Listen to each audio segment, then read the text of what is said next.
Bonjour à toutes et à tous, chères flammes jumelles. Alors, je reviens aujourd'hui avec cette vidéo que je vais intituler Sortir de la souffrance.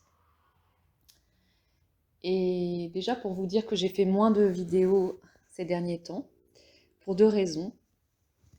La première, c'est déjà parce que dans ma vie personnelle, je fais un déménagement. Et c'est pas rien. C'est pas rien de déménager, c'est vraiment une étape de vie, un passage. Un passage vers un renouveau, une renaissance. Et ça demande aussi d'aller traiter, d'aller déconstruire, de trier, voilà, tout ce qui s'est passé, de défaire et de refaire du neuf. Donc ça demande beaucoup d'implication à la fois physique, mentale, émotionnelle. Enfin, ça implique toutes les sphères. Voilà. Donc, courage à ceux qui sont comme moi, en train de déménager ou de faire du neuf ou du tri chez eux. Voilà, un grand ménage. Et ça fait vraiment du bien de se retrouver dans de nouvelles énergies. Même si c'est intense. Et la deuxième raison, c'est parce que du fait de ce déménagement, je me connecte vraiment à moi, à mes désirs, à ce que j'ai envie de faire, et moins à mon lien de flamme jumelle. Non pas que ce lien n'existe pas, parce qu'il préexiste toujours, il est là, omniprésent quelque part, mais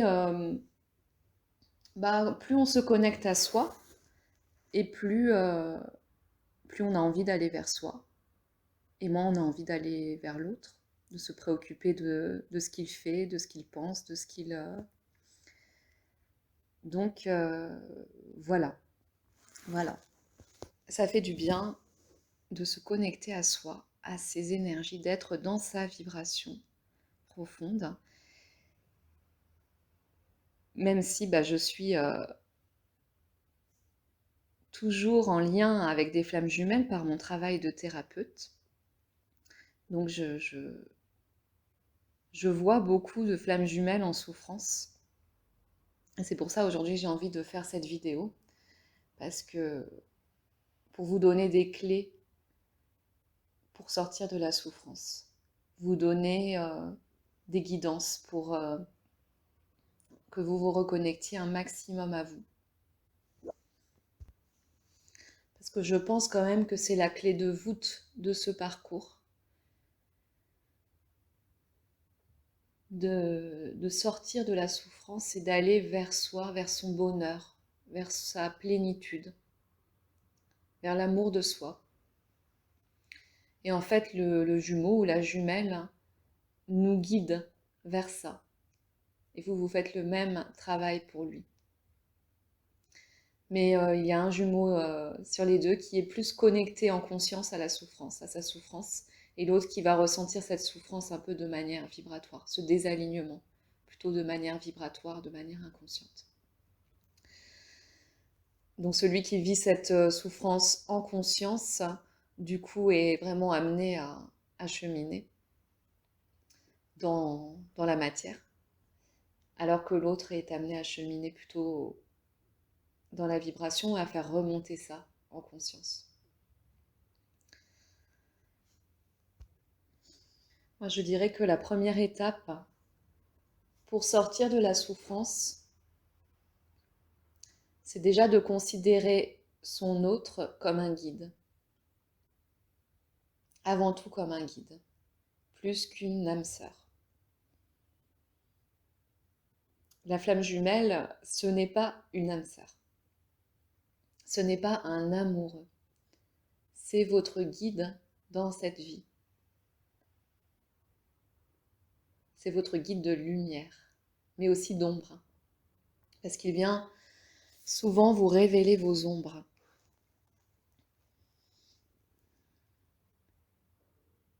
Et ces ombres-là, en fait, vous allez les accueillir. Alors au départ, c'est souffrant, effectivement. Et par le cheminement, par le travail de transmutation, eh bien vous allez vous détacher petit à petit de cette souffrance. Mais si vous considérez l'autre avec ce qu'Adeline Gardiner appelle des codes yang, c'est-à-dire que vous considérez l'autre comme votre âme sœur, eh bien ça ne peut pas fonctionner, vous ne pouvez pas sortir de la souffrance. Ça vous fera toujours souffrir parce que ce lien-là n'utilise pas les mêmes codes, il utilise des codes spirituels, des codes sacrés, et pas des codes terrestres par rapport à l'amour. Donc, le principe, c'est d'aller déconstruire ces croyances par rapport à l'amour, ces croyances qui nous ont été profondément inculquées dès notre enfance dans ce monde yang, et aller vous retrouver ce que vous voulez, votre vibration à vous. Voilà. Qu'est-ce que vous souhaitez en amour? Et donc, vous pouvez considérer l'autre à la fois comme un guide, mais aussi peut-être vous avez déjà connu un amour pour vos amis, par exemple, en amitié. Vous pouvez vous sentir en amour pour vos amis. Voilà. Et l'amitié est une forme d'amour déjà. Et en fait, si vous regardez, vos amis, ils sont là. Vous n'êtes pas toujours en train de regarder ce qu'ils font, de projeter des choses sur eux, de vouloir à tout prix les revoir. Voilà. Vous les laissez vivre leur vie et vous êtes heureux quand ils s'accomplissent, surtout. Quand ils s'épanouissent dans leur vie. Eh bien, l'amitié, c'est déjà de l'amour pur, de l'amour inconditionnel. Voilà. Je parle d'une amitié dénuée de conditions, justement, hein. Voilà. Ça existe, bien sûr. Eh bien déjà, vous pouvez porter le même amour à votre autre que celui que vous portez à un ami. Vous dire que votre autre, c'est aussi votre ami. Et que du coup, ben, pendant un moment, peut-être vous ne serez pas en contact avec lui, mais ça ne vous empêche pas de vouloir son bien, de vouloir qu'il s'épanouisse, qu'il vive sa vie.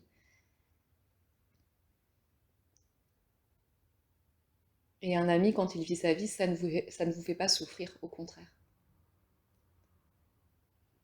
Donc déjà, si vous considérez votre autre comme un guide, comme un ami, la souffrance s'étiole un peu.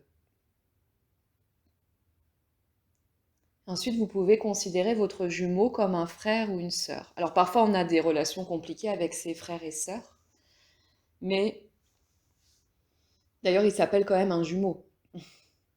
Donc il y a cet amour fraternel qui vibre dans ce mot jumeau.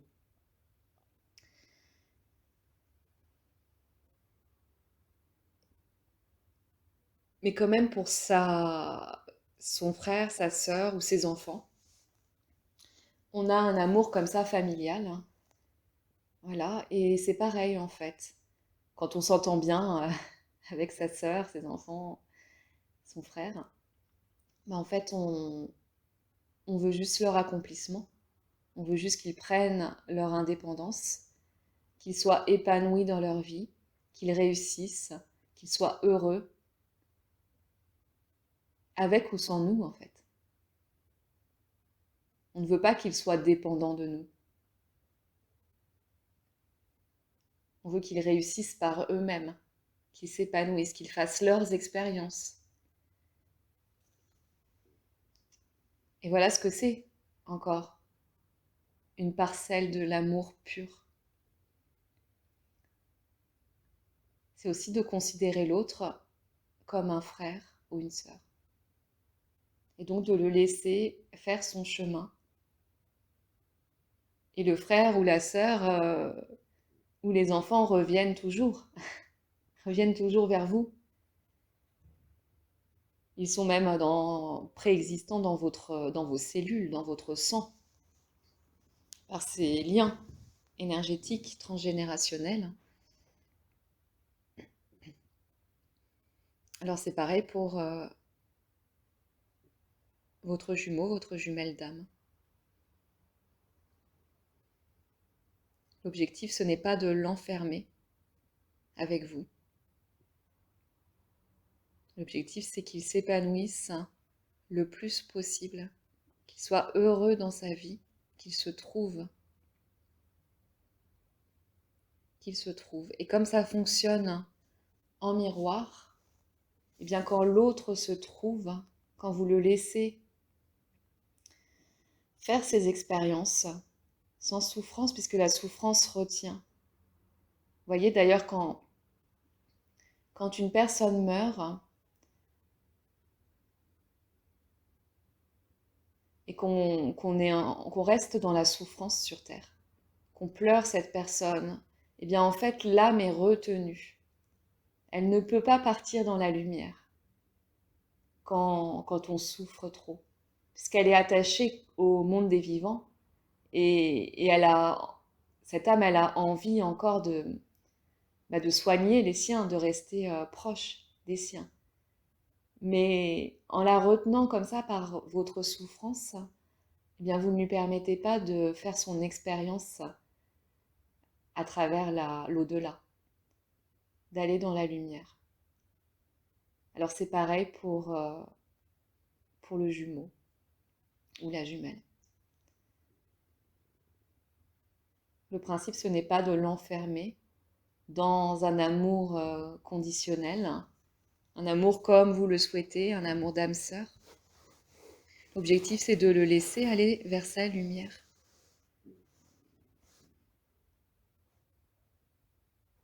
Et pour les défunts, lorsque vous les laissez aller dans leur lumière, après, ils deviennent des guides pour vous. Ils vous aident beaucoup mieux lorsqu'ils sont passés dans la lumière.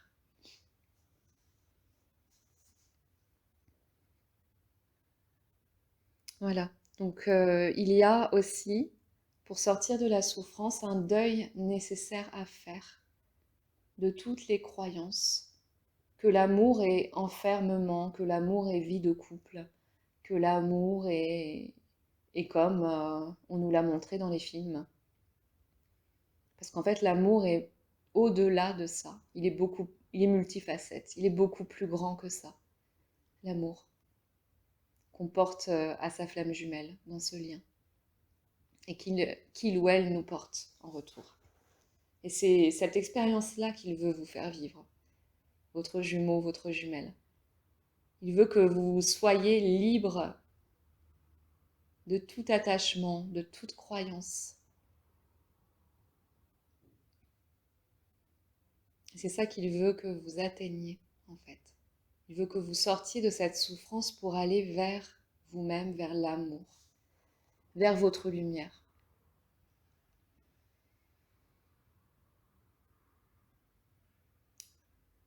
Donc considérez-le comme quelqu'un, pas quelqu'un qui vous fait souffrir, mais au contraire quelqu'un qui vous guide, quelque chose, une âme beaucoup plus grande, un esprit. Un esprit. Et moi je pense qu'il y a quand même un deuil nécessaire à faire.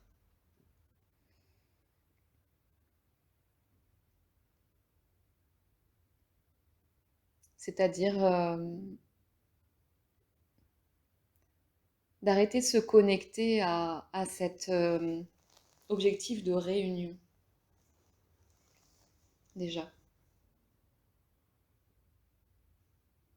Parce que ça, c'est un objectif yang, un objectif terrestre, la réunion. Essayez de passer au-delà de cette réunion et d'aimer votre jumeau dans toutes ses facettes. D'aimer son esprit plus que son personnage. Et vous avez le droit de faire votre vie. Vous avez le droit de rester connecté à ce lien dans l'âme, dans la 5D, puisque de toute façon, on ne peut pas le couper, ce lien.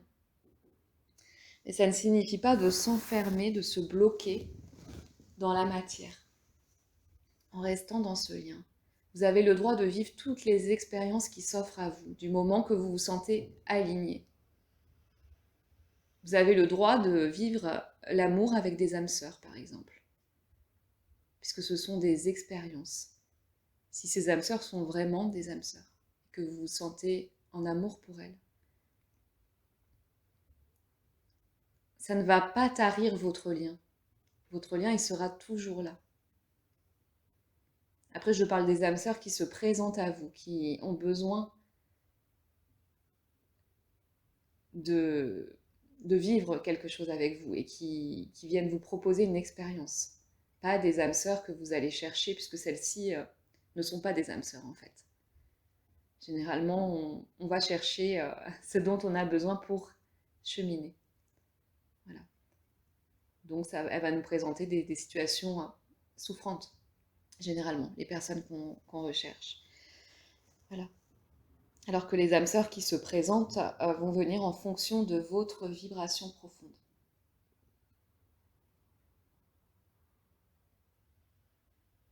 Donc vous avez tout à fait le droit de vivre votre vie en 3D, de vivre vos expériences, sans vous culpabiliser, sans avoir peur que ce lien périclite. D'ailleurs, le jumeau ou la jumelle qu'on dit plutôt inconsciente, inconscient, lui, il ne se pose pas la question. Il vit les expériences comme il a besoin de les vivre.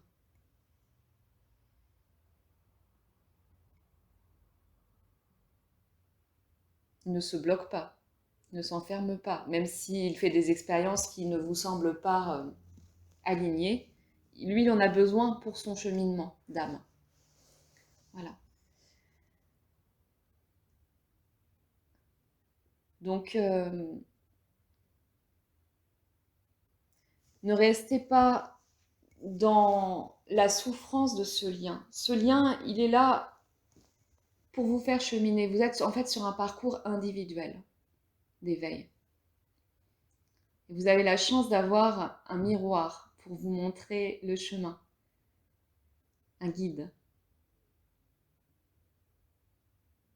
qui est aussi sur un parcours individuel. Donc, ce guide-là, l'objectif, c'est de se laisser guider, en fait. L'objectif n'est pas de tendre vers lui, de projeter ses souffrances sur lui. Ce guide-là vient vous montrer plutôt ce qu'il y a à travailler en vous. Et donc, choisissez de sortir de la souffrance. Et si vous avez des choses qui vous viennent et qui vous semblent ne pas vous appartenir, ça peut arriver parfois, des émotions, des pensées, des énergies, des montées d'énergie qui semblent ne pas vous appartenir, eh bien vous le renvoyez. Puisque ça fait souffrir, puisque ce n'est pas à vous. Et vous êtes en train de transmuter des choses qui sont envoyées certainement par l'autre, pour que vous puissiez les transmuter. Il vous envoie ses charges. Eh bien moi je vous dirais de ne pas accepter la souffrance de l'autre, de lui renvoyer, de lui dire « ça ne m'appartient pas ». Reprends tes pensées, reprends tes émotions, voilà, pour que lui puisse les traiter. N'acceptez que votre souffrance à vous.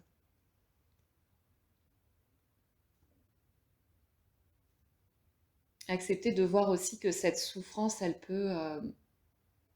vous permet juste de cheminer. Ne vous y accrochez pas. Voilà, sortez de cet état, d'un état de victime en fait. Pour y voir juste quelque chose qui vous permet de monter des marches, des paliers d'éveil.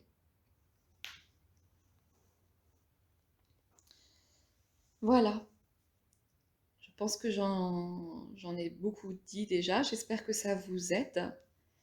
Je voulais juste vous dire que la miniature que j'ai mise sur cette vidéo, c'est une amie peintre qui l'a faite. Elle s'appelle, c'est une toile qui s'appelle L'amour venimeux. Ne laissez pas cet amour devenir souffrant. Cet amour, il est beau. Il est sacré cet amour. Voilà. Voyez-le comme quelque chose de grand et de beau. Et pas comme quelque chose de terrestre en fait. C'est un amour bien au-delà des limites terrestres. Donc ne le laissez pas vous enfermer, vous piquer comme le serpent. Laissez-vous vous épanouir, vous connecter à ce qui vous fait du bien surtout. Connectez-vous à tout ce qui vous fait du bien. Le moindre petit moment de plaisir est bon à prendre et accumuler ces moments de plaisir dans la journée, dans chaque instant. Voilà. C'est mon conseil. Voilà. J'ai une pensée aussi pour Christophe. Il se reconnaîtra. Et je l'embrasse. Je vous souhaite une belle soirée, une belle journée.